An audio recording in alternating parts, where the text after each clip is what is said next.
Well, with me now to discuss this is the Conservative MP Mike Freer, who took a leading role in the campaign for gay marriage. Why are married people more deserving than unmarried people?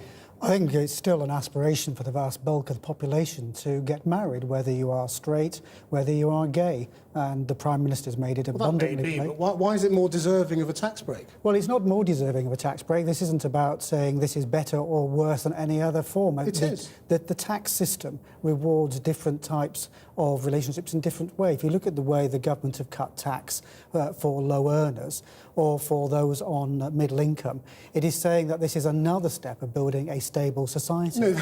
No, you can't compare the two things. What this is saying is that if you are married, you get a tax break. If you earn under £41,000 and one spouse doesn't earn more than £9,400.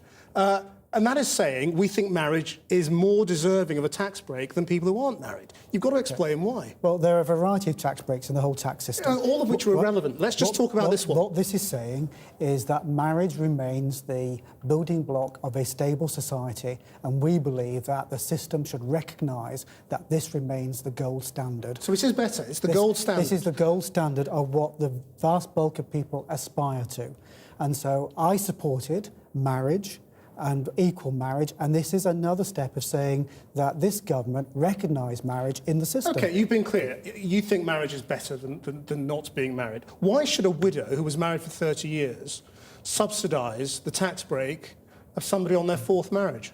Well, widows and widowers get support in different parts of the tax system. Yeah, but they will be subsidising this, won't they? But as a high rate taxpayer in a civil partnership, I don't benefit from the tax-free childcare vouchers or the nursery provision or schooling, but I accept that is part of my price to pay for a stronger, stable society. OK, well, let's just take married couples then and compare them. I mean, why does a married couple in which one person doesn't work deserve a tax break compared to a married couple in which there are two earners, but they're both low income? So you could have a household scraping by on £25,000 a year, but they've used up their tax allowance, and so there's no transferable tax allowance. Because you have to look at the whole package. And they don't get the tax break.